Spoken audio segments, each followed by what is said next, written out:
Welcome back to Call Me By Your Game, the podcast where I, your host, Connor McCabe, bring on a guest to hear from them about a meaningful or memorable video game from a particular moment in their life. On the show, we talk to our guest as much about what made playing that game special or memorable as we will get into the time when they had this meaningful experience with it. A little bit of housekeeping up top is that anything that my guest or I plug today, you're going to be able to find in the show notes. So whether you're watching the video on YouTube or listening in your favorite podcast application, if you scroll down and look at the episode notes, you're going to find a nice little organized list of stuff, of links for you to follow. So whether that's like someone's social media, another podcast I do, or even the Patreon for our network, if you scroll down there, it's going to be pretty easy to find any of that good stuff that we talk about today. That'll do it for the housekeeping, and I'll finally introduce our guest for today's episode. So please welcome to the microphone writer, director, and Peacewalker evangelist, Charles Ingram. Hey, Connor, thanks for having me. And that third one's very important to me. I think that's probably what I tell people I am the most. Yeah, it's at the top of the resume. It's an introductory line for you. That makes a lot of sense. Scares strangers away to just walk up on the street and tell them that. That sounds scary. Yeah, they're like, that vaguely threatening. Hey, I'm so glad to have you on here, Charles. This is going to be a blast today. You and I know each other. Actually, not. I was about to just go into my routine, which is normally what I'm saying is, I know you how I know the majority of my guests, through the Los Angeles improv community. That's not actually true. It's not true. Adjacent, perhaps. Yes, and turns out we have mutual friends through that. But I know you because we've worked together in the past a couple of times. We did, at this point, 5 years ago, which is crazy to think about it. That just hit me. 5 years ago, you directed a 7-Eleven commercial that I was in. That's right. You were great in it. Thank you. It was really fun. That was I think that was the first commercial I booked with my new agent at the time. So I was like, yes, I got one so that they're not going to drop me and maybe I'll keep working at some point. But that was a really fun campaign. One that a lot of people saw because it was running on Hulu and stuff. Yeah, nonstop on Reddit too. I would see it on Reddit. Just your face every 5 Reddits. Yeah, as you're scrolling in the mobile app or whatever. Yeah. That happened to me this year when I was in a spot that I'm this is a brag. I'm newly a union actor as of this year. Oh, congratulations. Thank you very much. And so because of that, and I know that the way you get paid as an actor works a little different on a union contract. I was screenshotting Reddit posts of the commercial to send to my agent to be like, hey, so how does this count? Or where does this come from? It's such a brave new world. I feel like, yes. I never know anymore. It's does that is a play? I guess that's part of a media buy. I would assume so, yeah. You've signed away all Reddit rights. All of that stuff, yes. It's gone.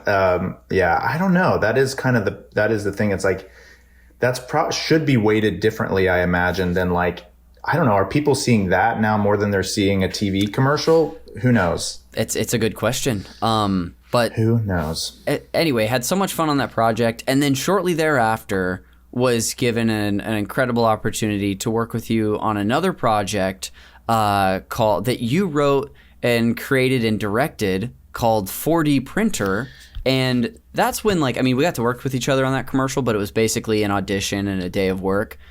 This was a whole month of production that at least I experienced. And it was honestly one of the most special experiences I've ever had. Oh, man. That's great. As a creative, I would say. And it gave me a good chance to get to know you and a bunch of other people better. And it was, even though, as we know, it's we're probably not going to see it ever. It's lost to time, which is kind of appropriate because it was a time travel comedy interactive thing. I think the 7-Eleven spot was almost like a secret audition. It turned out for that role because you were so funny and great in it. And it was kind of a similar role, but for listeners, the project, it was an office comedy time travel adventure that showed a bunch of different iterations of possibilities. So your role, you got to stretch and show a lot of range where you were an intern at an office and like by the end of it, you could also be like a dystopian court jester in a weird authoritarian office environment. So, and everything in between. So you were super funny in it, and it was so much fun to work with you. Thank you. No, it'll never see the light of day, which is far sad. too bad. Because I truly was like, and it wasn't just because I was like, this is an opportunity I had, so this project must be good. But I really thought it was not only so creative and so good and funny, but it was unlike anything I had ever really seen up until that point, which, you know, kind of ties into you had mentioned this before we hopped on mic, but really ties into like the branching path narrative of games in a lot of ways. Totally. Yeah. I think, well, and one note is one of the reasons it'll never come out is because it was filmed in January 2020 and we're all like driving to set. We're like in Wuhan today. I was like, that probably won't arrive here. Yeah. And so it's sort of lost to time with COVID. But yes, once I was diving into writing it, I was like, this is very similar to the old CD-ROM, as you said, branching narratives. Like it was a show, but kind of an interactive game at the same time. Like you could pick choices, and like I grew up loving Titanic Adventure Out of Time, which I think you've covered on this show. That's right. I love that. That's like one of my favorite games of all time. And it was made in my hometown of Knoxville, Tennessee. Crazy. So I got to like, as a kid, go to tour the studio. It was like Wonka's toy shop, candy factory. Well, a lot of people don't know, before the candy enterprise, he was a toy maker. It was like Mr. Megorium's Wonder Emporium. Okay, there we go. I guess that's a more apt way to put it. But got to go tour that studio, like totally, I was like, I'm going to grow up working here because it's in my hometown. They got bought by Disney Interactive and like chewed up and spit out. Of course. Which just was happening left and right, I feel like in those days. But those old CD-ROMs, like for so many of us, hold such a special place. And yeah, 4D printer, I think evoked that just because you're like, it was kind of limited in what you could do. You didn't have the full agency of a modern video game. Yes.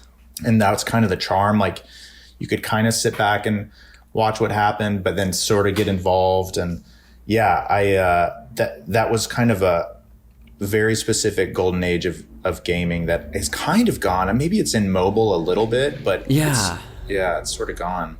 Yeah.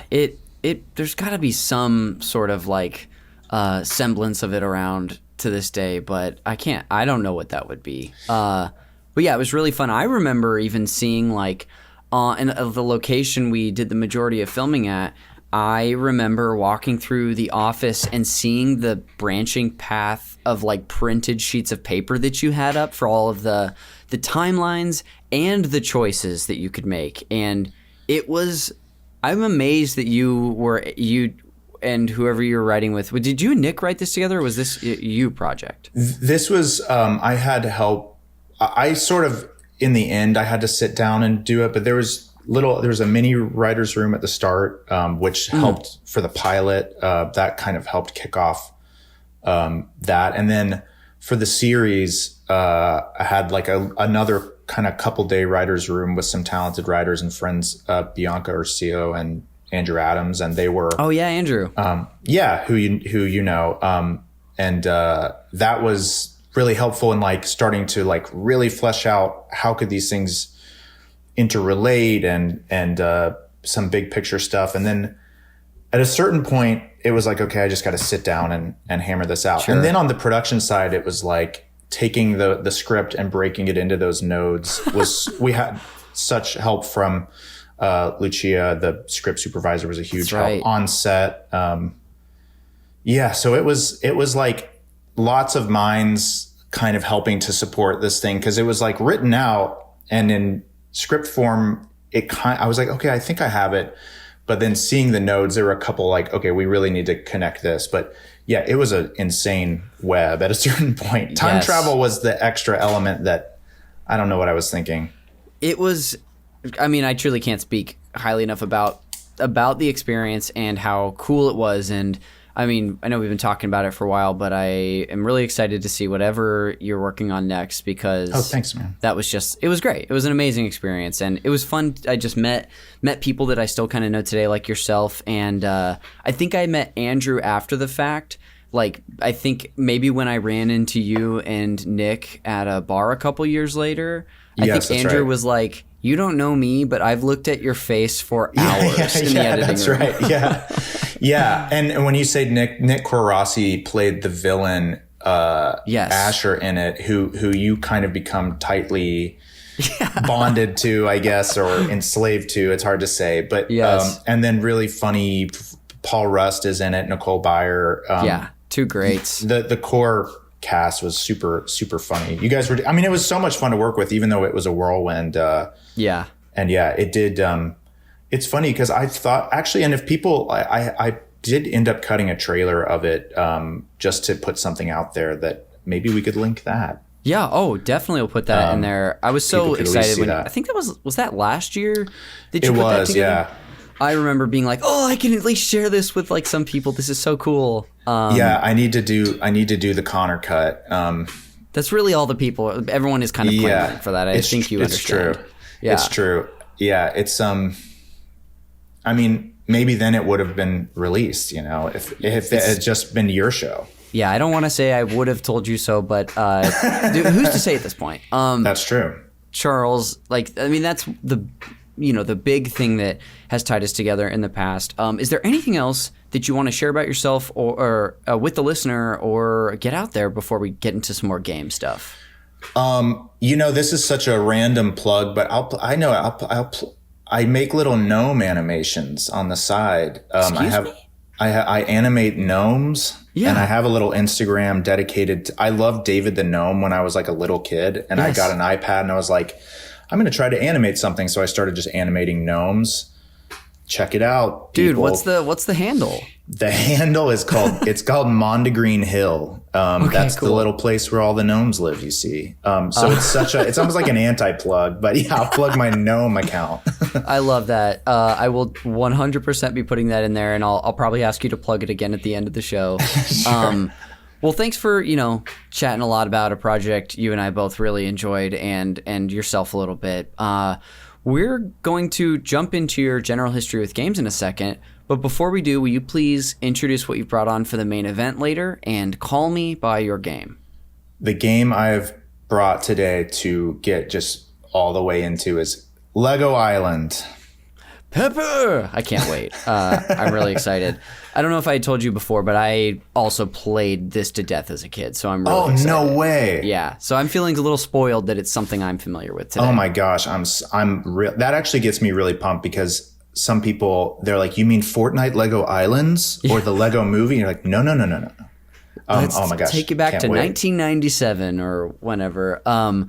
Well, great. I'll be excited to get into that in the main event a little later. But let's get into your general history. Can you look back and remember some of your earliest gaming memories, whether that be playing or watching?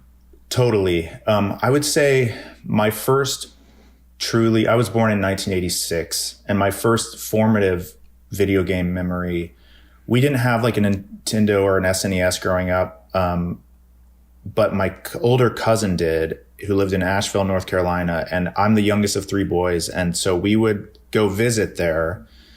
And he was already off in college or something. So this like sacred device was just sitting there. And, it was kind of later, my parents were like, okay, we'll get you a PlayStation. At a certain point, they caved to all the begging. But like this object was there and they had like so many games, but like Contra and, but really sneaking down, like waking up early with my brothers and just watching them play Super Mario.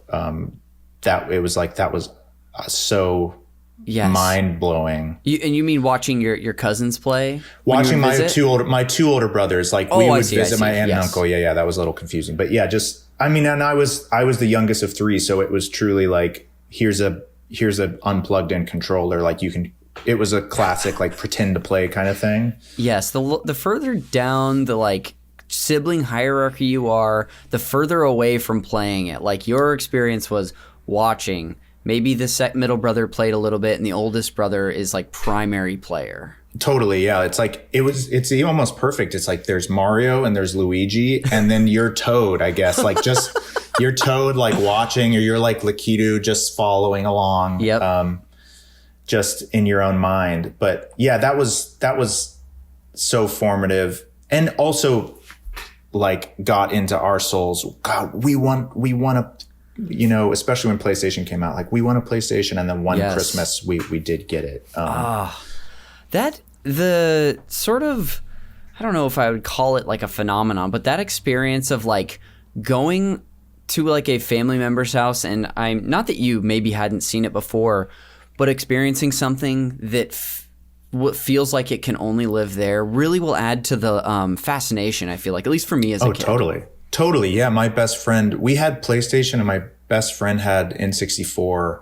So like his house was Nintendo, like that N64 level, like, so just countless GoldenEye, sleepovers. But that, you're so right. Like that existed that was like visiting another country. Like over here we have the little like boo boo S intro, PlayStation, Sony intro. And there you have the little slightly more fuzzy graphics that we all love. And not the like weird jagged wiggly graphics. Yes. So it was like you punched your passport and I could go play as James Bond.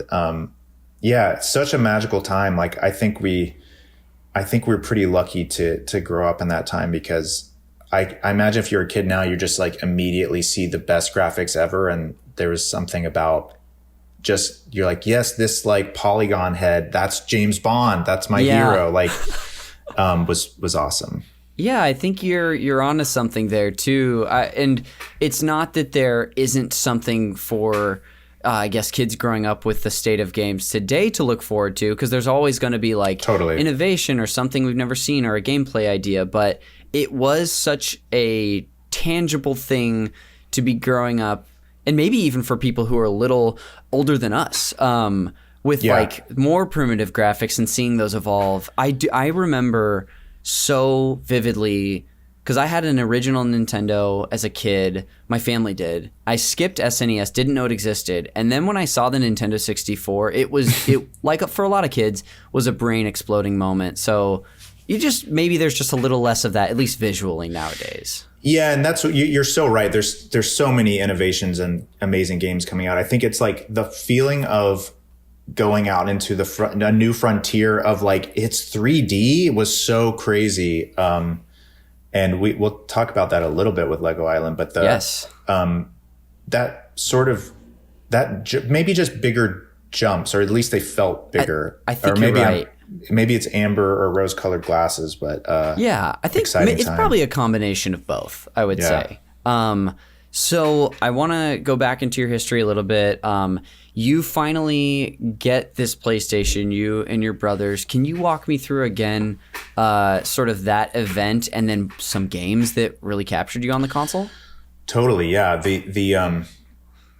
We had a computer with CD-ROM games, and like we had, so that was kind of our gaming world. And my poor dad, like spent most Christmases like in MS-DOS trying to install like a flight simulator, or Riven, the sequel to Myst, which I feel like just had it just came like a Redux came out. But that feeling of like, if you got a CD-ROM game, it took all day, it maybe wouldn't work, or like, so our first console, which felt magic, like you just put the game in and it plays, was PlayStation. And it was it was probably 97. I imagine, or 98, I can't remember. But we had no idea it was coming. They were so staunchly like, there's not going to be a game system in the house. Yeah. And so it was, that's why I keep for viewers, I keep a Christmas tree in my house all year long, just to keep that feeling of getting PlayStation for the first time. I've always admired that about you. Yeah, thanks, man. And so it was so exciting. I think the first game we had was NFL Blitz, and a neighbor came and like plugged his Mad Catz controller into it, which was like the off-brand controller, and it like fried the system on Christmas Day. So like, again, my parents just saints. I guess they went out on Christmas Day and found another PlayStation, or took it back or something. But yeah, it was mind blowing. I feel like the Metal Gear Solid was the game that sticks out from that era that for so many of us, like completely and utterly changed. I'm not even hyperbolic when I say it changed my life. It just changed what I thought games could be. And it was funny and weird and cool and referenced like movies directly, but kind of synthesized them into its own thing. And so it was so cinematic. So as someone who already loved movies, it was like properly felt like, I mean, I know Kojima he's like 75% of my body is movies or whatever. And I know he loves movies, but it did feel like playing something cinematic, which was just felt unheard of at the time, at least for me. But yeah, that was formative. That's really cool. Yeah, that game, even as someone who really experienced it for the first time almost 2 full decades, well, I guess, over 2 full decades after it came out, I immediately got it and was just like, I see the appeal of this so much. There was something that I really liked it growing up, kind of the opposite of what you were experiencing. Like we were a Nintendo household, and I didn't even, the first non-Nintendo console I ever got was a PSP, which we talked about earlier. And I had it for a month. So visiting and seeing the PlayStation was cool, but playing Metal Gear Solid, in 2022, essentially for the first time, something that really tickled me was the animation, because the character models are really cool, but they're kind of like puppets, I feel like. Where their mouths don't move, but their faces kind of shift around. Yeah. And there was something about that for me, which really was like, I found really charming, actually. Yeah, it is really like sweet. And even then, like, you're kind of, I mean, I remember there's a shot where like Snake, or there's like a scene kind of early on, Snake falls, and Meryl is disguised as a soldier. Yes. Who I love Meryl more than anything. But she's disguised as a soldier, and he like sees her hips sway in a feminine way, and he's like, huh? and it's so charming when it's like just a couple polygons just sort of like blink, blink, blink, blink. Yeah, you're like, I guess. Yeah, sure. You can tell. He's like, wait a minute. But yeah, it's so charming. And your puppets is a perfect way to describe it. But I mean, of course, the like utilizing the technology of the time, like obviously the Psycho Mantis fight is so legendary, but just a little tongue in cheek, like your screen would say video at the time when it was turned off, and the Hideo like cheekiness was so crazy. And I think that was like the first time I was aware you could have an auteur game director, it was so awesome. But yeah, wiggly jagged edges, and what a time. We love this game called Thrasher Skate and Destroy. That was like the first time I saw ragdoll physics, and we kind of liked it more than Tony Hawk, which is, I think, contrarian, but it had better like crashes. You could just crash, and it was very funny to me and my brothers. Oh, that's great. Were you on the PlayStation for a while? Did you continue to like get PlayStation systems afterwards? Yeah, we were in at that point. We got a PlayStation 2 and thought it looked real, like the rest of the world. We're like, okay, this is it. It's maxed out. And I feel like, again, my parents were probably like, didn't want us always playing video games. I'm sure they wanted us like to be outside and stuff. So we still felt like we had to sell them on it. Like, and I remember specifically we got it. I think my brother bought it with his own money. And so it was kind of a secret. And then we sold my dad on it by having the NCAA football game. And you could like do a mode where the players just played and you could watch it like TV. And we're like, isn't this cool? Like, doesn't this look like, and he was kind of like, yeah, they were fine with it at that point, but we were like nervous. Yes. Oh yeah. Just like, so we can keep it, right? No one's in trouble for buying this. We're not in trouble because it looks like a real football game. I don't know what the logic was, but it somehow worked. But yeah, I've pretty much stayed with PlayStation. Though like in college I had a PC and that's like Half-Life 2, of course, I'm sure is also super huge for everyone. But generally, yeah, PlayStation. Yeah, that's cool. We even, I think as you're bringing it up, Half-Life 2 was a game we had considered for the main event today. I don't know if you want to talk about that at all while we're here. I felt like, I think it felt too greedy to really take that. I felt like I was like, I'm not worthy of of that. And, but yeah, I mean, that was also, I think the next phase, if Metal Gear Solid was that first, like just total, messed me up and like changed everything. Half-Life 2 was like the next one. And Were you there when it was coming out? Did you play it afterwards? I was there as it was coming out. Like I remember going up to my one of my best friend Greg's like house, and he had the video of the physics demo where you're just like moving the mattress around, and that was mind blowing. And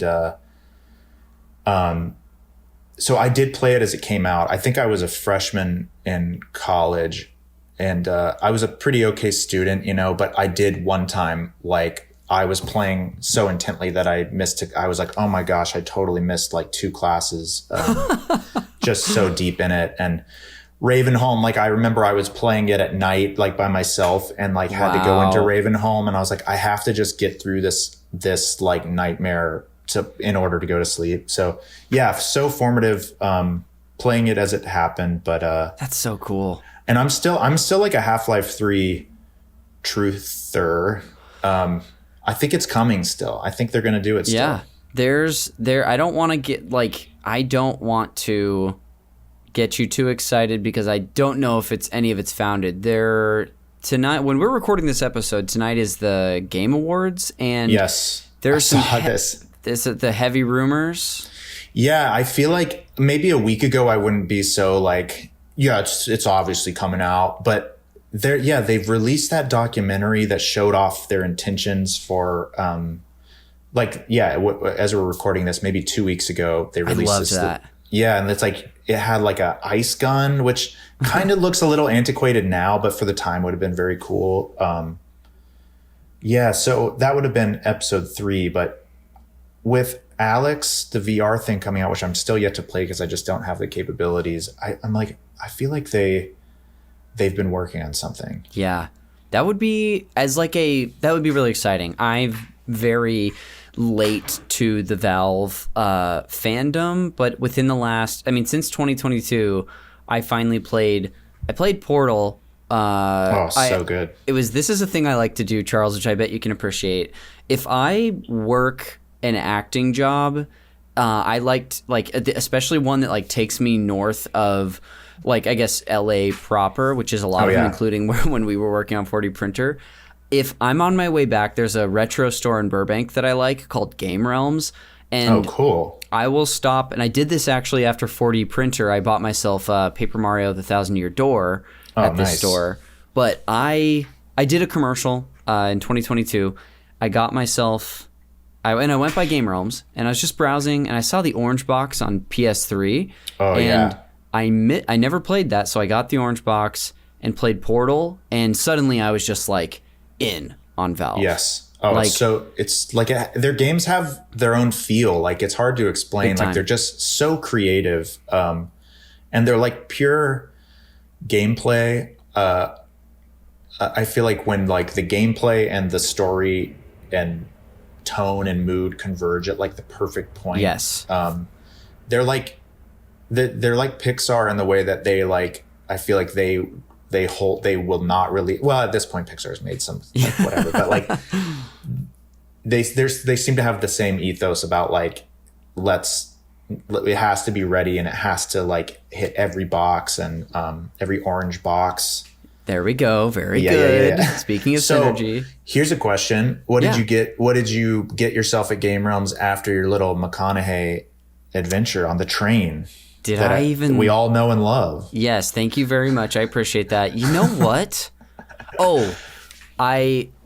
I didn't stop there, but I was telling myself I wasn't going to buy Final Fantasy VII Rebirth because I was like, I need a job or to book something. And then when I booked that, I just gave myself the green light and bought Rebirth, basically. Oh, nice. Yeah, because I think we filmed that like the week Rebirth came out, so I made an excuse. So I'm a creature of habit at this point.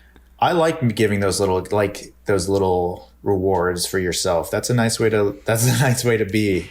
Yeah, it is. It has been like a nice little treat. It's usually only something I think about after the fact, but it is nice. The whole Portal story, by the way, was just an excuse to tell you that I played Portal 2 like 2 months after that and loved that even more. The next year played Half-Life, and then this year played Half-Life 2 in about March for the first time, including the episodes 1 and 2. So now I'm like fully pilled and like Half-Life 2 Portal 2's on my top list, which maybe it was on that episode. Yeah. On certain days I wake up and that could be Half-Life 2 swapping spots. They're different in many ways, but they are both so amazing as well. Yeah, I mean, I'm with you. I get it. Like Portal 2 is obviously like the narrative that they opened up and the way it ties in. Like you can go find the Borealis ship. Yes. Or you can find at least where it took off and there's the life ring or whatever, life preserver. Half-Life 2, yeah, it's also just ends on such a crazy cliffhanger. The episode 2, that it's like, that's what makes it even more maddening. I think that it hasn't continued. But yeah, the Half-Life series is just so special. I feel like my favorite part of Half-Life 2 is when you're just the dune buggy along the shore. That to me is like perfect Half-Life experience where they just took the time to like, sometimes there's stretches where you're just driving. You could not stop at that abandoned building, or you could. I love games where there's a sense of time like that, where you could, it's not necessarily so pressing on you. Obviously games have gotten really good at that. Like I spent most of COVID playing Red Dead Redemption 2 and all right.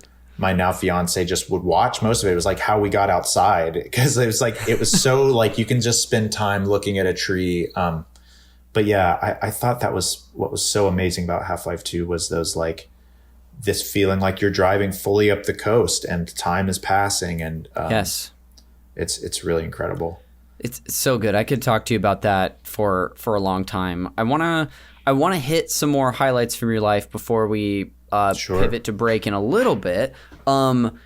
Maybe not like present day stuff, because I kind of know what we could talk about for that. Were there any like other significant like highlights you want to hit, maybe between that time in high school up until a few years ago, I would say?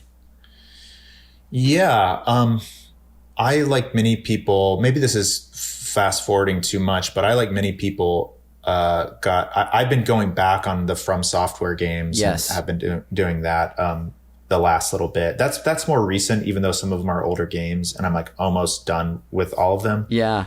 Oh, I know probably another like in my like pantheon of games is again, this is probably not, this is maybe not too unique, but Shadow of the Colossus was the next game that completely upended everything. Like talk about feeling like a sense of time and place. It still haunts me, and there's something about the score, the like color palette, the sense of wonder and mystery. It's like almost feels like its own folklore. So I'm a huge Ueda fan, and me too. Just incredible. It's something. It's maybe in some ways the game I think about like more than any other in some ways. And it feels like there's like a whole fan base devoted to, I'm not this intense, but there's like a whole fan base devoted to finding secrets in it and like opening up the like, breaking the game and looking at here, there's a dam over here that wasn't used as part of the game. And like, I love that sense of, now people call it liminality, or I mean, that's what it's always been called, but now it's very popular, like liminal spaces and stuff. But that's what I love. What gaming can do better than anything is create like these weird places in time that you spend, like it's a memory. You could be on your deathbed and you're like, the last thing you remember is when you were like walking through the virtual trees of like, Shadow of the Colossus. Yeah. It's pretty incredible. I mean, maybe that's like a very depressing thing for some people, but I like that it almost creates the same sense of memory. Yes. But yeah, Shadow of the Colossus is huge and they're like totally inspiring. Yeah, that was I'm kind of a classic person that like was aware of that game because of Reign Over Me and seeing that in high school. Have you seen that movie? Reign Over Me. Wait, is that an anime? It's Adam Sandler and Don Cheadle. Oh, that's not. Oh, yeah. I think where that's Adam the Sandler looks. Movie. Yeah, Adam Sandler looks like he's very disheveled. He's like a kind of a Bob Dylan looking guy in it. Very much so. Yeah, he plays that game in the movie, and it's very on the nose because sorry for getting in the weeds here. I'm pretty sure in the movie his wife died in 9/11, and so his way of like unpacking that is playing Shadow of the Colossus and taking down giants, towers-ish things. So he's like, you gotta take them down. Exactly. No, yeah, I thought it was anime because I was thinking of Weathering You or whatever. I was like, gotcha. Rain. Actually, I haven't seen Rain Over Me. It'll be the perfect gotta watch it. couple with your next Shadow of the Colossus playthrough. But well, that's why I loved it too. That's why I loved it for the same reasons as Adam. I should have known. Yeah, processing. All that being said is that like I got to it like many things, I get to stuff late, and that captured me as well. Did you ever play The Last Guardian? Yeah, totally. I loved it. That was kind of almost not as mythical as Half-Life 3, but that was a long development process game as well, where they'd release a still frame of it, and you got the sense of what the game could be. And there was a time where it felt like maybe it was never going to come out. But yeah, I really loved it. I feel like I'm all in at this point. So like I love Eco, and I'm whatever he decides to make next. Of course, I can't wait. But same here. Or I could also see he's like, I'm done. And if he's done, that's like a perfect trilogy. Yeah, I couldn't agree more. You were kind of getting into a little bit, and maybe this is kind of like the most present thing for you was your From Software journey. I don't know if you want to touch on that more.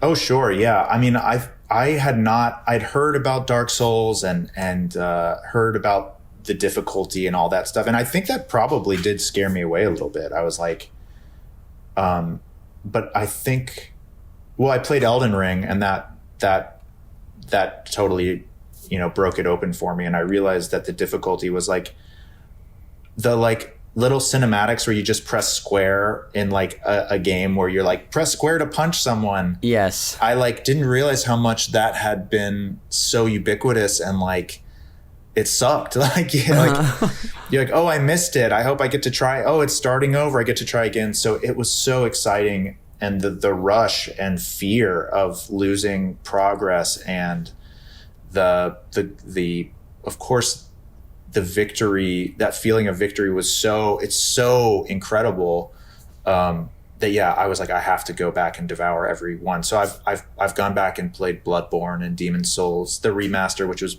beautiful. There might be purists that say that doesn't count or something, but I'm sure there are. That's okay. And now I've gone back through Dark Souls, so I'm now on the third one, and I'm like getting close to I think being done. So yeah, I have to cleanse my soul of all these bosses in order to keep going in my life.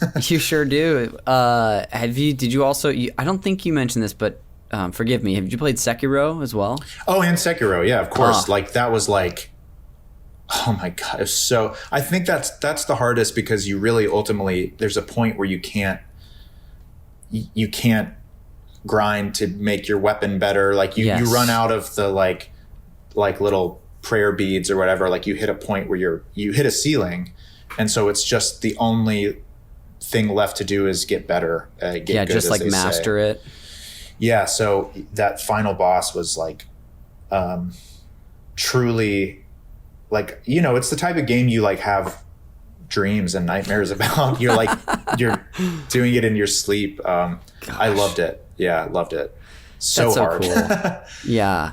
Well, the last question I think I've got for you, before I open it up a little bit and take us to break, is there another game right now that you have your eye on, whether it's something that's unreleased that it's about to come out, or something you've just been meaning to try?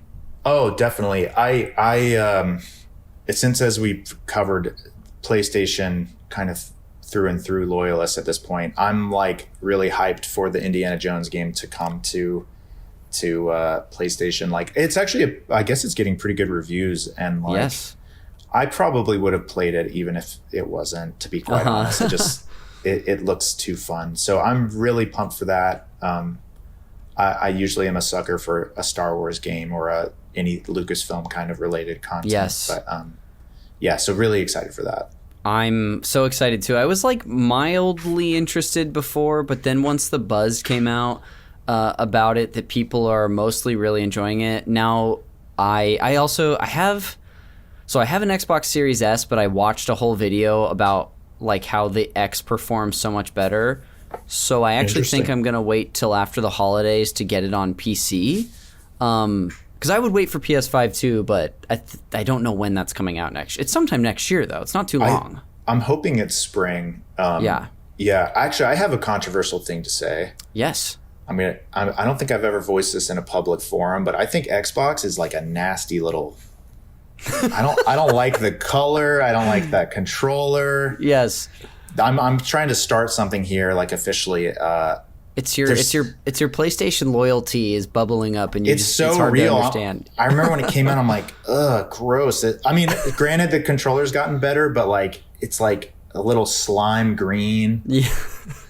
It's also probably, again, we're talking about like my cousin had one, and so Halo only existed at his house. Mm-hmm. So it's probably also just my intense jealousy at a deep level of like, I never really got to play Halo. Yes. But yeah, I don't know, something about Xbox. I'm just PlayStation. Yes. We need to bring back these intense feelings about console wars, I think. Yes, let's normalize that more among the civilized people. I'm sure there's people online who hold those lines really well, but now we need to adopt it again. Yeah, it needs to become a conversational. Again, this is how I can scare strangers away. There you go. Well, I am going to ask you something else just because of a couple things we just tied in. Being that you are a big FromSoft enjoyer, Souls-like, and then you like Lucasfilm stuff, have you played the Star Wars Jedi series? Yeah, I like those a lot. I really liked the second one. Like you get to build your own cantina, and it's funny. I played that one like right after beating Sekiro.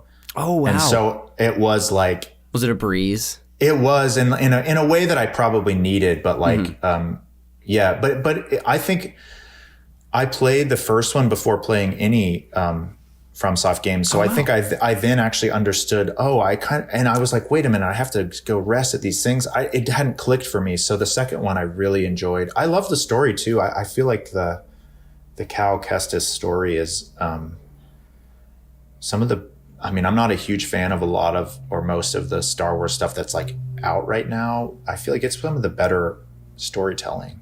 I've really enjoyed those, both from a game sense and narratively. I really liked both of those too. Can I ask you what sort of hairstyle you gave Cal? Oh gosh, I wish I remembered. Do you know what you did? I just had to rock the mullet for most of it. I feel like that was probably a popular choice. He looked pretty cool. Yeah. I felt like he speaking of Solid Snake, he pulled it off. He did. I kind of liked, I think when I played that game, I liked to cycle between different hairstyles and facial hairs as if he's like kind of on a long journey and making changes as he goes. Like he grows a beard and then he shaves it to have a mustache or whatever. I like that. I like that a lot. Yeah, like maybe he got a little clean. He meets like the romantic interest, so cleans up a little bit. Considering like, I'm kind of gross. Well, Charles, thank you for letting me ask you about, a fraction of your history with video games. Oh, thank you. Before we go to break, is there anything you're like, I would be devastated if I didn't mention this, or are you all set? Oh, man. I think that's it. Other than the other little key is I loved the game The Incredible Machine when I was really little. It was just a game, another CD-ROM PC game where you just could connect. You made Rube Goldberg machines. That was a really early gaming memory. But no, that was a really fun trip down memory lane. Games are amazing. They are. I'm so glad. For a lot of times I could do this first half of the show for 4 hours if I needed to. But we're going to go ahead and just take a quick break. And when we come back, we'll finally get into all things Lego Island. So I'll see you on the other side. Sweet. Can't wait.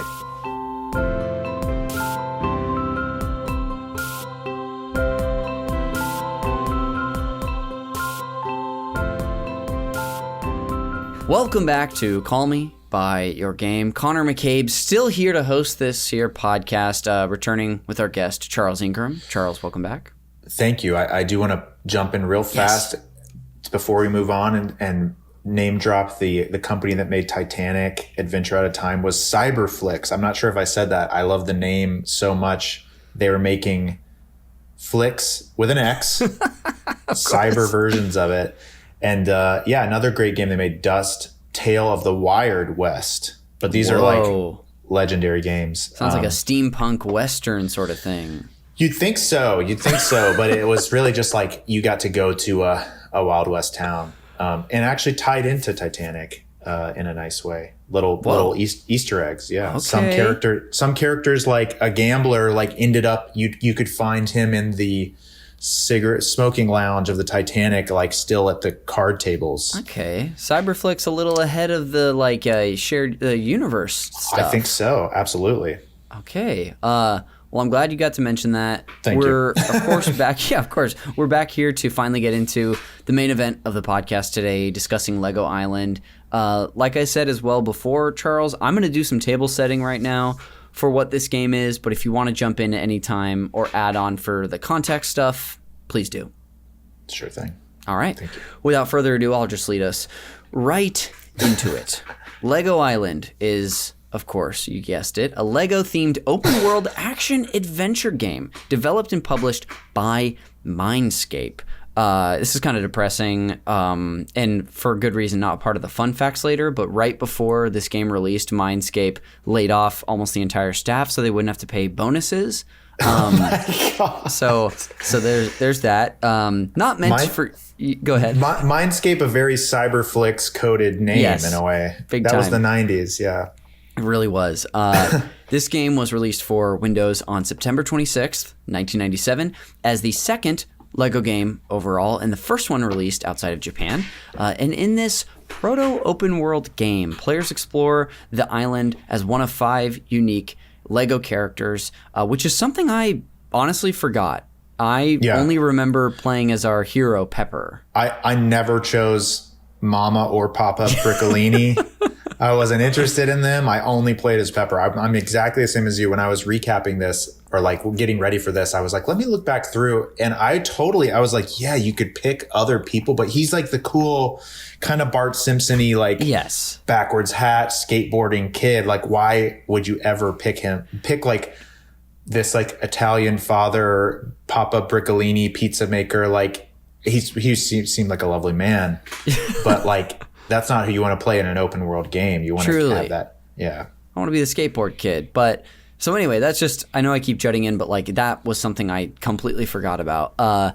You play as one of 5 characters. You can build vehicles and complete mini side quests. And the game's story revolves around Pepper, who we were talking about. His full name, Pepperoni, of course, a pizza delivery boy, and his efforts to stop an escaped prisoner known as the Brickster from destroying the island. Lego Island was the first video game developed after the Lego Group began efforts to gain a foothold in the video game industry, and the main characters are modeled after an intelligence type, which I'll get into a little more later. The development team studied how children engaged with Lego bricks to help shape the game's scope and gameplay Lastly here, Lego Island received generally positive reviews from critics. It was a commercial success and selling close to 1 million copies by 1999, and the game was followed by 2 sequels, neither of which I've played. Me neither. These are from different development companies. This was Silicon Dreams Studio. They made Lego Island 2, The Brickster's Revenge in 2001, and then Island Extreme Stunts, which came out in 2002, and this game, Lego Island, has since gained a cult following with a fan-made sequel in development as of 2020. So it's been a few years. But Charles, here, I'll add a couple things about the game, and if you have anything to add before we talk about your personal experience, let's get into it. A lot of this game, when you're actually in it, is played from a first-person perspective. You brought up Myst and Riven earlier, and this isn't the same thing because you do have like a decent amount of control over your character of moving throughout the island. It's not like you're clicking to a different space and looking around, but that is something that I think stood out a bunch in my mind and is a reason that I really enjoy first-person like adventure or mystery style games to this day. Totally. I feel like I love Myst. Myst was really a haunting kind of game that was coming around that time. Like, and there's almost like maybe I'll write a thesis on this. There's like a long tradition of islands in gaming because there's like, it gives you this perfect limitation. Yes. You can't, it's not like just an invisible wall. There's a reason you can't leave. I mean, there's nothing really that mind blowing about that. I think we need a thesis. Yeah. But like, there's something about these islands in games that I kind of, as a kid, Yoshi's Island, like the Mario worlds, I feel like normally were islands that like I kind of loved. Myst being such a example of that, but like Lego Island was really nice because of that same reason. Like there was little mysteries to solve. It was definitely the first game I ever played that was open world. I really like sincerely mean that. I was like, I could just walk. I had the agency to just walk up. There was little NPC Legos, like it was pre GTA 3, but there were still NPCs that would just be like saying stuff as you walked by, and that felt so crazy. Like the island could happen on its own without you there. It felt like it was this sort of living place. Like looking at it now, it's so disgusting. It's like the frame rate is insane, but at the time it felt so groundbreaking. Like it still wasn't we talked about so many amazing games. Like this was still a janky game even then. Like there was kind of it had its limitations. But yeah, like there's even a part of it that there's a moment your Pepper can't read. They're like very early on, the Brickster's like, I heard about you, like you can't read. And at the jailhouse, there's like a sign that says no pizzazz. It says pizzazz with a line through it. Yes. And of course, you're a pizza delivery boy, so it's like what's coming. But later he's like, I need a pizza delivered to me, because there's kind of like almost this you could, if I remember correctly, you could like deliver pizzas around town. Like there's jobs you could take on. Like it wasn't as like gamified as something like Crazy Taxi or something, but it felt like, I could choose to do this or not. And the Brickster tricks you. He's a trickster Brickster. He sure is. He tricks you into bringing him a pizza, and in Lego World, the spices of the pizza can unlock the prison lock, which is so stupid and insane. I forgot about the logic of why that worked, and then that just the ingredients all add up to a concoction. He holds the pizza like under the lock, and the spices somehow open, which is so crazy. And then he's like, that sign doesn't say no pizzazz, like you idiot. And it was, as silly as it sounds, it was like predated I don't know if you've played BioShock, but it predated the like unreliable narrator idea of in a game. And I was like, what the heck? Like the game lied to me. Yeah. And I couldn't believe. How did I get on this island? Yeah. It made me question. I was like, I can't believe this game lied to me. In the stupidest way. So yeah, you end up, releasing the Brickster. It's like it's a terrible Lego sin to release the Brickster, and you yourself do it. Yes, even bringing up I'm going to ask you a question in a second, but even bringing up the that sign. Do you think that's supposed to be because it says no pizzazz? Do you think it's from Pepper's perspective? He reads it as no pizzazz. Yeah. Pepper. Okay, that makes sense. I think that's it. It's like you're looking at it through Pepper's eyes. It's first person. Pepper is a fool. Yeah, he's so close. He just switches 2 letters. Yeah, he switches 2. And also, like, what sign says no pizzazz? Like, don't bring your pizzazz anywhere around this jail. But yeah, it was a cool game. Like, there was like a section you could race, you could build your own cars. You could kind of like take out. It almost had a wave race element too. It did, yeah. Yeah. There's so much. Like I'm going to rewind a little bit because there's so much I remember about this game, but like it had to be unlocked. Oh, you're good. Do you remember getting this game, or was it a game that just appeared at your house one day? That's a great question. I got it somehow. I really can't remember. And I guess to answer your question, it appeared magically because the way, like Pepper, that memory I've let slip. Like, yes, same here. I maybe saved up to get it. It had a great box because those CD-ROM games came in those big chunky boxes back then, and it had a really great cover. It could have been a Christmas gift, or it could have been something that maybe a birthday or something. Sure. Yeah. So in essence, it showed up magically. Yeah. Same for you?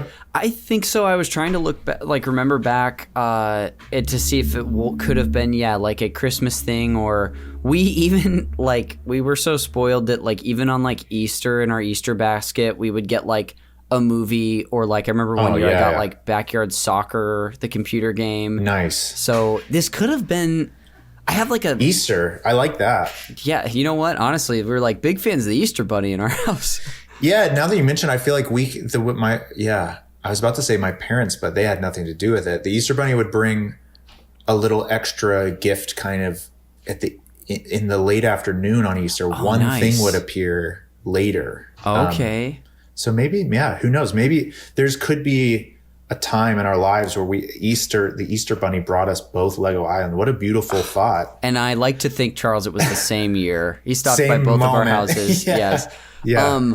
Well, we've gotten into so many great details of this game already. Speaking of which, what we were getting at earlier was, at least for me, I like looking back at this game, remembered the primary thing I remembered was of course playing as Pepper, but the whole chasing Brickster around the island, like the main narrative mission. But there's so much more to it, kind of like what you were getting at. Yeah, there really was. Like you could go to the island. You could go there, and it did kind of feel as a kid like you're like, okay, I'm here now. It felt like a physical place. You could go race, and there was this whole racetrack that was underneath the island with like giant skeletons that would try to crush you. Yes. There was, I feel like maybe you could deliver mail or something. There's these little errands you could do, and I guess they were ultimately mini games, but there was some customization you could like when you made your Lego car, you were building it. Basically just like dragging and dropping like the right thing onto but you could change the color and add stickers. So it was tied to, and I think it's important to note that it was before Lego really went crazy with movies and licensing. Yeah. Like it was still primarily the stuff you built and stepped on painfully.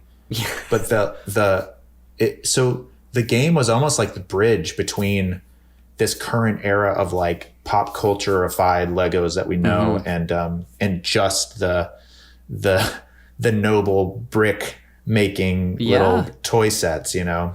I think you're right. I'm glad you brought us back to the which is, I mean, of course, the Lego of it all, really. And because I think it's also from a time where I know as a kid, at least, I was a Lego kid, if it wasn't obvious. Same. I was so thrilled to have, like, Star Wars Episode 1 Legos. Like, I remember building a pod racer or getting, like, Harry Potter stuff later. And, of course, I love that. But there was something special that I remember experiencing about, like, playing with Legos and using your imagination. And being like, I don't have the pieces, but this guy is kind of Luke Skywalker to me right now, or totally character A that we made up. So I think there was maybe because this game is also fairly not, and I'm not saying this in a disparaging way, fairly generic.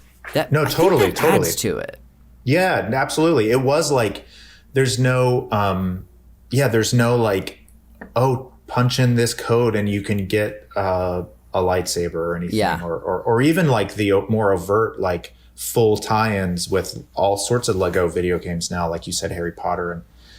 And I guess at that time maybe they were just starting to do Lego sets, very possible, that were like Jurassic Park Legos that maybe would have been a little bit later. But yeah, you're so right. It was generic. It was like the race car set and the pirate set that were popular Lego sets. That's what was more incorporated into the game. I don't know where the whole pizza thing came from, but I mean, kids love pizza, so they do. There was in doing a little research for this episode, I saw that at one point they at least released sort of like it doesn't look the same exactly, but a pizza shop set. So maybe that's where some of the inspiration came from. But nice. I remember having like a pirate set, or like maybe like a jungle set. Getting into all of that, like you've probably been touching on it, but maybe I haven't been paying specific attention. Were you a Lego kid as well? Did you enjoy this at home, you and your brothers? Definitely. Yeah, absolutely. Loved Legos and loved, like you said, like my brothers and I would my middle brother Thomas and I, around this time of year at Christmas, for some reason we started this tradition where we'd build like Lego cars with strings tied to them and just like run them into each other and see which one like lasted. But it was that more, you would just buy the like 500 brick or odds and ends and try to make your own stuff as much as you would get like a set as well. Yes. Yeah. So I did love Legos, and they were really good imaginative things, and I'm sure really great just following instructions. They could be hard. Some of them were pretty hard when you're really little.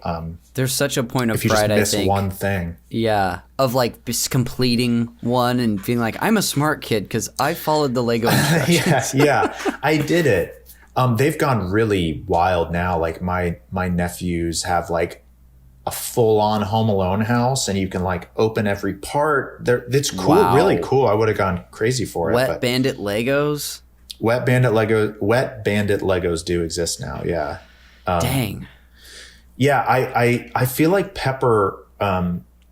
Another popular thing in the 90s. I said Bart Simpson earlier. There was something about like kind of rude kids that didn't follow the rules that was really appealing.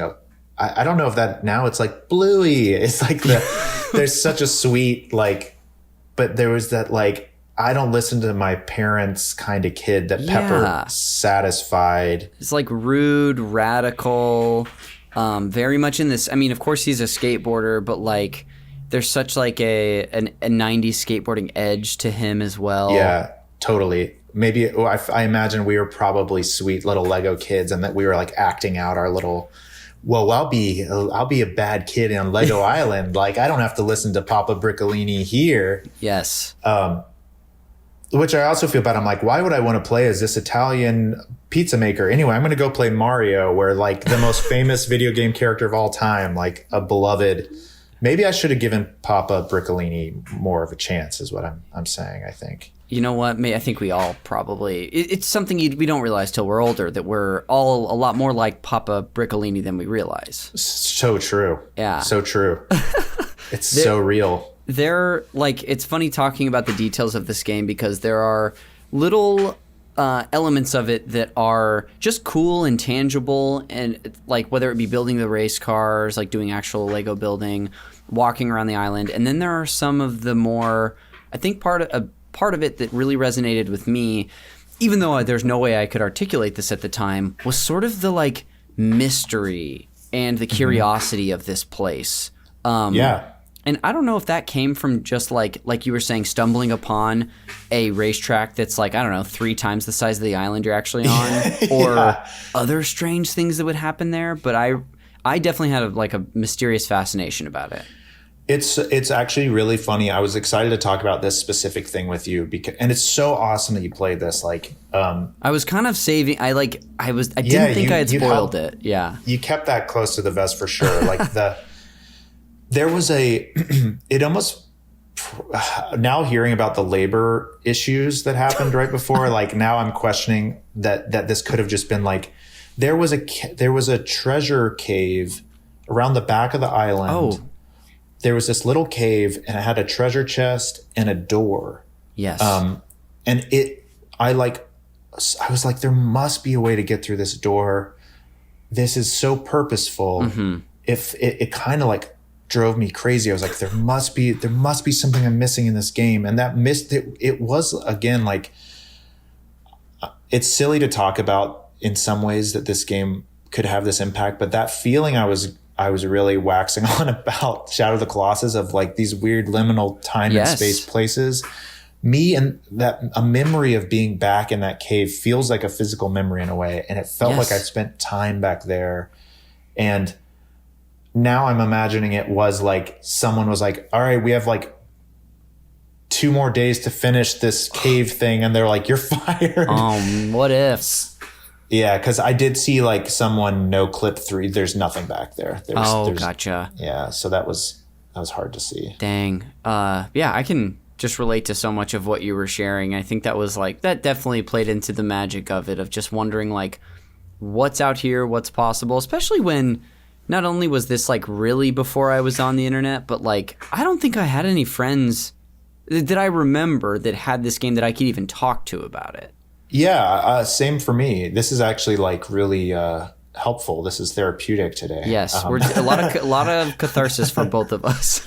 Yeah, it's funny because it is important to impress. I think that it was the first game I had ever played where I could just wander about and it was like time was passing. Like there was kind of top-down games like GTA top-down 2D had existed. And there, I imagine there maybe was a game that was ahead of this or something, but it was definitely the first one I played where it felt like you opened the door and went outside and you could choose where you wanted to go and what you wanted to do. And that was really, added a lot to that feeling of like exploration and, happening upon little secrets, or like, just as a kid going up, there's like a lady with a parrot on her head and she's like, I can't find my parrot, and feeling like you owned that moment because it came so naturally and came organically. Yeah. So there's a lot of that in the world, even if it's just like, and I was able to jog my memory. I just like started a long play of it and had it up as I was like preparing show notes for today. And, there was little details I forgot too, like when you would walk through a character just that you would meet in the world, it's really just an NPC, they would sort of like break apart their Lego pieces and come back together. Yes.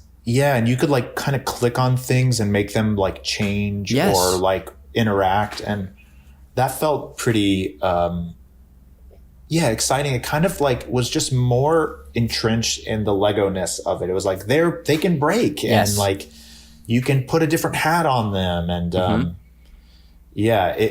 it was an attempt, I think, to create some sort of like interactive Lego set in a way. That was kind of my sense too, looking back at it. I want to start to get into some context stuff with you, but I want to share one other little detail that I remember having watched the video. When you're doing the mission as Pepper, trying to, I don't know if you're catching the Brickster or trapping him or what, but the way that you have to like build a police helicopter. Yes. And what you do you remember what you do when you're in the police helicopter? Are you throwing pizzas at him? Did I make that up? You might throw pizzas. You are for sure throwing donuts. I think it's to lead the cops to him. And first of all, that's just funny in its own right. But I'm more so, I like saw the image of the little donut Lego, and it like brought me back to like a place of desire as a kid of like, oh, that donut looks so good. Yeah, like this is our kind of rosebud. Like this is unlocking something for us, our little ratatouille meal. It is, yes. Yeah, like it was. I think something about the generic nature of it also was hitting like the pizzas too. They're just these little, tiny flat cylinders, and I always wanted to eat one too. Like it was like, because it was generic, it was like hitting just quintessential, like there's a Lego donut, and this is a pizza so spicy it opens locks. Yeah, you gotta try it. How could you, I wanted to see what that was all about. Yes. Speaking of the context of it all, I would love if we could do, if you can remember, a little scene painting, to take us back to where this computer was set up, where you would have been playing Lego Island. Do you remember what this room was like and like details there? Yeah, it was a sunroom off of our living room. Cool. And it was like kind of faced out onto our front yard. And it must have been it wasn't our first computer, but it must have been one of our earlier computers, which, we're talking about a time where like you'd go to Circuit City to buy a desktop computer, which like almost both of those things in some ways don't exist anymore. Like desktops do, but not in the same sense, where it was like the family computer. So yeah, it was sort of just right off looking out on our front yard, which I imagine, again, my parents probably like, there's outside, like there's this beautiful world out there, and I'm like, close the blinds so I can go into my little Lego town. But yeah, it was just at that family computer station that I imagined a lot of us might have grown up with. And yeah, like it wasn't hooked up to the internet, but it was at a time where like, if someone was using the internet, at least in my house, the dial-up internet, you couldn't be on the phone. So people are like, hey, get off the internet. And yeah, it was in hindsight, a very quintessential setup. How about you? Where were you? Similar vibe? In some ways, yes. So where I played this was at the house my parents still live in Modesto, California, and it was strangely this room that was connected to my bedroom that then connected to a hallway. So my bedroom, for better or worse, had two doors that could get into it. So like when I was little, didn't matter. When I got older, I was like, people could be coming in from anywhere. Like this is like I wasn't really getting up to like anything that would have warranted that sort of privacy. I'll just put it that way. But it was, looking back on it, it's weird that there's a sliding door that just opened to my dad's office, essentially. Yeah. That's definitely intense. I mean, like for any like teenager, privacy is so important that the ability, multiple entry points is definitely wild. Yes. Did your computer, it's funny, I hadn't really thought about this either. Like there was a time where our home computer like moved around. So different games, like I remember playing Medal of Honor Allied Assault, which was a great game. I remember playing that in the second, that was upstairs. Our computer is now upstairs. So like, yeah, these games do have this other, like probably was a different computer as well. Time and place big time attached to them. Yeah, mine, for whatever reason, it always was kind of in that room with different versions of computers as well, kind of like you're talking about. And I remember the exact wall my dad's desk was on, and he had like sort of like his like dad's stuff in the desk. Like both like files from like paper files from work, but also like trinkets and like pictures and baseballs and all that stuff. But classic. It kind of had a window there too that led out to our backyard, so you could see outside. So also you had a little bit of like the beautiful exterior pouring in while you're just like immersed in your other world. Yeah, totally. Exactly. So that's definitely where we would have played that, probably on our first family computer, or if not like an upgraded version. And yeah, it just really sticks out. Do you remember at all from this time, broad or specific memories from like what you would have been doing or this season of your life? For Lego Island, that's a little bit, I think I'm a little older than you, and I imagine I was probably, wait, what year did it say it came out again? 1997. 97. Yeah, I would have been kind of closing out elementary school, I guess 4th or 5th grade. And yeah, I had a great elementary school just right up the street. So I had such a self-contained universe. Yeah. Yeah, my probably a game I would imagine I did share with like my best friend didn't have it, but would come play as well. Like, and lots of time with my brothers, probably like we were, just pretty classic, they would, really beat me up if I'm sure I deserved it. At least that's, but they were also, when they weren't beating me up, they were also super sweet and would like, we had Game Boys as well. I said we didn't have consoles, but we did have all three of us had Game Boys. So like you could link up back then. So if we weren't video game wise, like we'd probably be doing that, but just playing baseball outside, lots of outside time. Yeah, as well. That's really cool. Kid stuff, dude. Dude, just so much kid stuff. Just trying to be a pepper. Hey, you know what? We all really were at a certain point. That's true. That's great. No, yeah, it's interesting to look back at those seasons of our lives and just like kind of what you're doing and how small the world can feel. So maybe that even, I mean, I'm just speculating at this point, but maybe that even adds to like the sort of allure of going to a place like Lego Island, which is totally not only not in Knoxville, but just a completely different world from your own.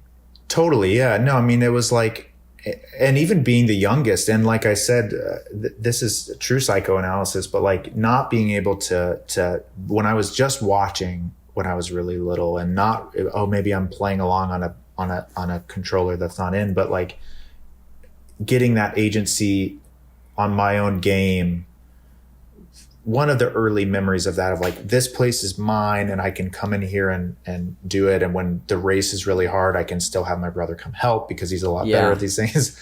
But yeah, it was so exciting. It was really exhilarating. I had forgotten this, until I was kind of recapping on it as well. Like right at the outset, you can change the color of the sky, which is like bonkers. Huh. You can change the angle of the light on the island. It was just strange and empowering. The fact that I didn't even know you could play as other characters is bizarre. But yeah, it was really cool. Like, and I think about stuff like Animal Crossing, a similar vibe where there's something to these little islands. It's like you're kind of a god. You get to tend to it and sort of take care of it. There's something very interesting about it. And yeah, very empowering. Big time. Do you remember this was a kind of a time where like you'd go to like Comp USA or a place where you'd get games, Toys R Us, and like you'd have to check to see if you had the specifications. I'm sure this still happens. You still have to like spec out your PC, but like that letdown where you're like, I want this game so badly. And then you're like, our home computer can't play even anything remotely close to this. It was so frustrating. Yeah. I read something about how this game was like designed to be played on computers. Of course, not without a graphics card because it's impossible, but without like a graphics accelerator. That sounds about right based on the graphics. Truly. Yeah, it was kind of an interesting time. Like graphics were so dependent on what your machine could handle. And really sometimes was huge letdowns. That's another like Christmas morning thing I remember feeling like, oh no, it's not going to look like the box. It's not going to look like these are the best it's ever going to look. And it's not going to look like that at all. But yeah. What a time. Truly. What I was going to say, we've been on this conversation for a while. So, I'll probably sort of steer us into wrapping up pretty soon. Before I, ask you to put a bow on whatever place this game held for you, are there any other little details about either playing the game or your experience around it that you want to make sure to shout out today? Yeah, I think it got me. I simultaneously got this 3D animation and like modeling software called Bryce 3D around that same time. Oh. And it was this really awesome kind of all-in-one package. And I think that I got them around the same time. And it was surprisingly easy to really quickly make island kind of like terrains in that. And I remember them feeling really linked. Bryce 3D was like another form, not a video game, but it felt like, oh my gosh, I could make my own video game with this thing. And something about Lego Island and that are kind of like inextricably linked in my mind. But yeah, other than that, like I think it really, Lego Island, like it sits in this special place, not only for like the fun that we had playing it, but also for it is a simpler time, even in the franchises of Lego, like as a company, like it harkens back to something as generic is the perfect way to put it. It's like, go to the police station and, go race at the gas, like fill up on gas. And it was like a little Lego Mayberry town. And, so it was somewhat simple in a very endearing way. So I think fondly about it in that way. Yeah. Can you remember back to this time too? Like, were you already a kid who was kind of like like a storyteller, or were you writing your own stories? Were you a drawer? Does any of this kind of tie into you as a creative person? Yeah, I was a big time drawer and already probably around that time starting to get interested in like making little movies and stuff. So yeah, it did tie into it. And I think in some ways it was a creative game in that respect, even though it was limited. Like you kind of still had to make the car, the template they're showing you, but you could kind of customize it. Yeah. And it felt like a game for creative kids. I feel like you could leave your mark on it in some way, even if it's small. Yeah, totally. Like, I think in hindsight, I probably wouldn't have said that before, but yeah, I loved it for that reason. That's cool. But yeah, I love to draw and stuff. Amazing. This is, this is mostly a tangent, but in speaking about like the generic Lego sets or like the earlier ones before all the licensing, in 2015, before I was really doing any acting, I was working in production. So I did a lot of like digital production as like a PA, production coordinator, that sort of thing. And I haven't mentioned this to you, but I went to film school, so I like have a background in writing and directing. But when I was doing this, it was 2016. I went to film a Kids Bop like trailer at Legoland in San Diego. Oh wow! And I always wanted to go as a kid, but I never did. And so we went, and not only did we go and film this there, but we stayed at the Legoland hotel. Oh my gosh! And so like I'm staying by myself. It was awesome. It was like I stayed in this room that I think was like the sort of like jungle, like adventure themed. And I remember like I had the sets that the room was sort of themed after of cool. Adventurer with their little like, it's not exactly an Indiana Jones hat, but like something similar. The little, I forgot what they're called, but the classic explorer hat. Yeah, they're like I can imagine the shape of it so distinctly. But yeah.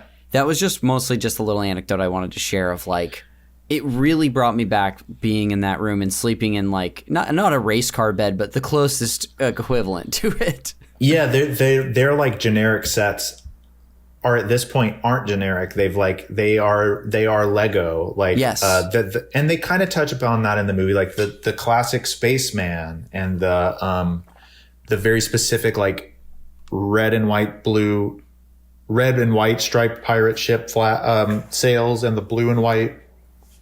Like there was some the look of their little palm trees for a pirate thing. It's like it's so at this point iconic. Even at the time, it just sort of was like just evocative of that specific, just that little generic thing. Yes. Yeah, very, very funny. Like, yeah, you got to literally Legoland. All it's missing is that IS, and you get Lego Island right there. You were. I was so close. You got to the mainland. Yes, I did. I need to just take a little ferry over there. Well, before I move on to some post-show segments, I felt like you kind of had like put a really nice bow on Lego Island like already before I added some stuff on. But was there any last things you want to say about your experience before we go?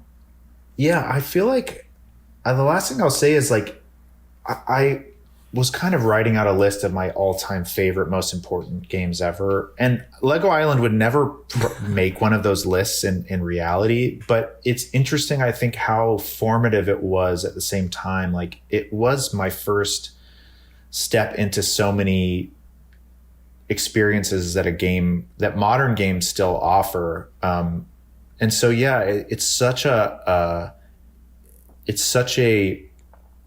imperfect little diamond that I really am fond of. Yes. Well, that's great. And Charles, thank you so much for bringing Lego Island on the show today. It kind of surprises me that, like, you know, considering our age range, this is the 231st episode of the show. Like, I'm surprised it hadn't been brought up before. But that was really fun to hear from you. So thanks for bringing back all your memories. Oh, man. Thank you for having me. What an amazing trip. I'm so psyched that you played it as well. What an amazing thing. Truly. It's so nostalgic. Well, to close us out, like I said, I've got a couple of post-show segments prepared for you based on bringing on this game today. First of which is the Fact Me by Your Game segment, and I'm just going to share a couple fun facts with you about this game. Amazing. So both of these today are going to come from the YouTube channel Did You Know Gaming. In fact, I'm going to drop, just so you can watch this later if you're interested. Do you know this channel, Did You Know Gaming? I don't know. They're great. They have like all sorts of videos on like, it's basically fun facts about all sorts of series, specific games. They have, this one is on just Lego games in general, but the first like 2/3 of it is about the first two Lego Island games.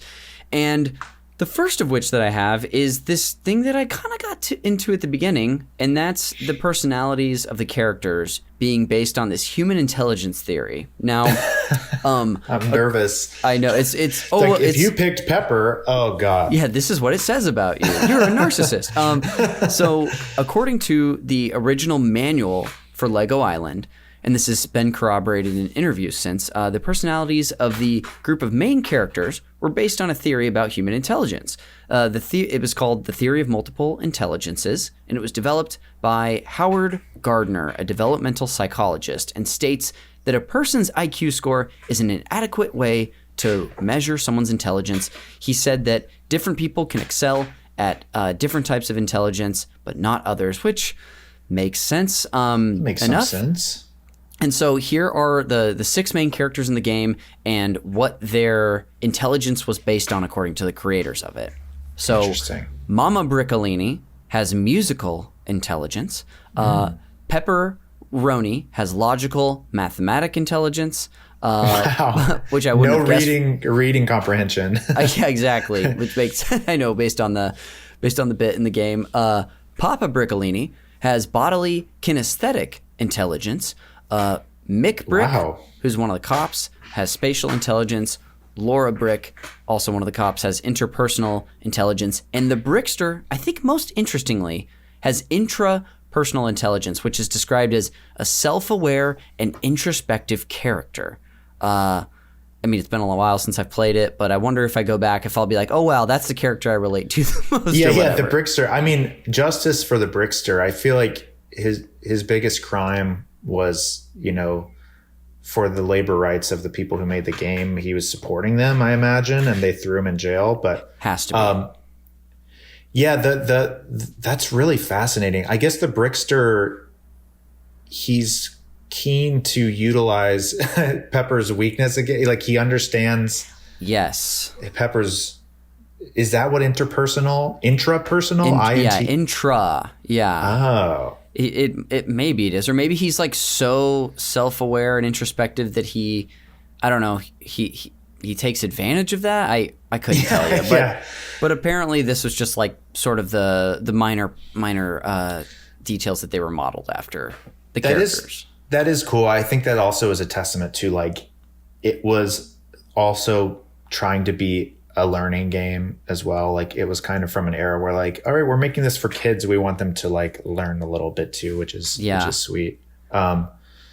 Interesting. Yeah, I think there are more details too. Like something we didn't dive into too much in our discussion was like the voice acting and and like the dialogue. And there's plenty of it, and a lot of it's actually really charming and funny. So yeah, I bet giving a more like focused eye, maybe there's a lot more of that would be aware to us. But totally.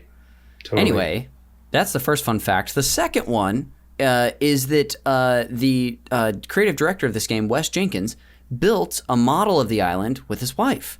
So wow. He did this in order to help visualize the island before they actually did some computer 3D modeling. I'm imagining like a miniature from like the Lord of the Rings or something like that. Yeah. And it's said that he like lamented not taking any good pictures of it before it was destroyed. But in the video that I shared with you and that I'll put in the show notes at the time code like 116, they've got a picture of it. So maybe they didn't have multiple pictures, but you can see how they maybe would have planned some stuff out there. Wow. And I'm imagining they made it out of Lego. I'm hoping. I think there are some Legos on it. Okay. Which wouldn't that be funny if they were using like some other toy or Duplos? Yeah, exactly. That's cool. It actually it reminds me a nice tie-in that Hideo Kojima used Legos to build out Metal Gear Solid. Like I feel like. Could he have been inspired? We'll never know. I'd love to think so. Yeah, Shadow Moses also maybe even made with Legos. Yeah. I just saw something about that. Maybe that like resurfaced on like Twitter or Blue Sky or Reddit or something. I think so. I feel like I saw. We're probably in the same Kojima algorithm, but like videos of him like figuring out the camera angles and stuff, which is cool. And that game has such a nice like grid system logic to it that it makes sense that he would do that. Well, that's cool. I feel like so that means at some point Lego Island was real. Yes, some version of it. Really warms my heart. Well, that'll do it for the Fact Me by Your Game segment, and I'll lead us into the final one, the game recommendations. Now, Charles, this segment is my one forced tie-in to the movie Call Me by Your Name, where I'm going to treat Lego Island as your passionate summer fling in Italy that unfortunately is not going to work out. So in order to help you get over this heartbreak, I've got 3 recommendations for you for new flings that all have a little something to do with Lego Island. Are you ready to get back out there? I'm ready. Yeah. Time heals all wounds, so I'm ready. Yes, it does. So the first of which is if you want to play another imaginative 90s PC title that tickles your creative adventure brain. I'm really curious to see if you've played this before. It's called The Neverhood. Are you familiar? No, it sounds awesome. Oh my goodness. This is, I think this is going to be right up your alley. You want me to, I can share a link with you if you'd like. Oh, please. Yeah.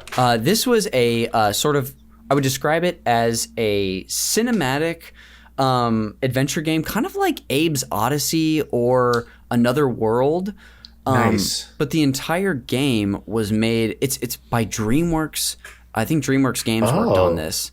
It's from 1996. I'm just looking for there we go. But it's all in claymation is what was really fascinating about this to me growing up. So cool. I'll put a little additional link in the show notes there. But yeah, you play as this guy Clayman, just like walking through this world trying to get to the end of it. And yeah, I think it will just make your brain turn even watching a video on it. Oh yeah. No, I'm definitely going to check that out. I love that era of early DreamWorks games. Like that was an exciting time. Yes. So we've got The Neverhood as your first recommendation. Your second one is if you want another, you love the sort of like first person perspective mystery adventure, and you'd like to play a more modern one, I'll recommend a game called The Forgotten City, which came out in 2021. Are you familiar with this at all? No, I haven't played that either. So this game is actually made from, originally it was like a Skyrim mod that they made, and it's a time, speaking of something you might enjoy, a time loop game where you're sort of in this world trying to solve this mystery, and got a lot of good buzz a few years ago. Wow. Yeah, these are both, I've never heard of them. I'm like, both sound right up my alley. And I promise the third one is going to be even more up your alley.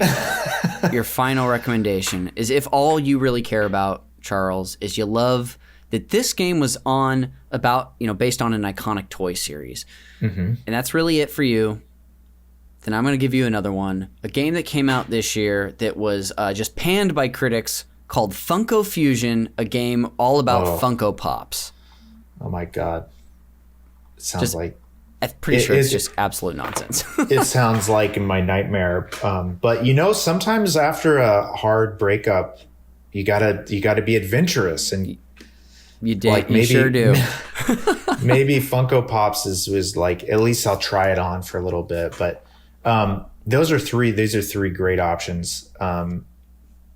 Forgotten City, that sounds really intriguing. I think if really where my heart lies, I think I'm going to try that one. I think you might enjoy. It's one that's like on my Steam backlog, but that I've been eyeing since it came out, and I think it would be a kind of a fun time loop mystery solving game. But anyway, I'll just recap those again. We have The Neverhood, The Forgotten City, and of course Funko Fusion. That'll do it for the recommendations, and that'll actually bring us to the end of the show. So before we go and plug whatever we want, Charles, thanks again for taking the time to come on today. It was great not only catching up with you, but getting to hear about like a portion of your life that I just didn't know much about. Oh my gosh, this was so much fun. I'm glad we shared such a formative experience, and this was like such an amazing time back on the island. We had to go back, much like Lost. We really did. Well, thanks again for doing this. What do you want to plug on your way out? I know we plugged your gnome Instagram earlier. Anything else? I'm going to just stick with that. We're going to keep it gnome. Awesome. And the handle one more time for us? It's Mondegreen Hill. I'll send it over to you. Please do. Well, thank you so much. To close out the show, I'm just going to give us some plugs of my own. So the cover art for Call Me By Your Game is done by Glenn J. You can find him and his other great work on Instagram at Glenn with 2 N's.jay. This show is produced, edited, and the original music that you'll hear throughout is done by Jeremy Schmidt. You can thank him by listening to his podcast, also on this network, called Video Games, a comedy show where if you're listening to this episode when it comes out, our Game of the Year stuff is rolling out. We've got an awards episode and then a Game of the Year showdown. Dear listener, please go listen to that. It's like our biggest event of the year. I hope you enjoy it.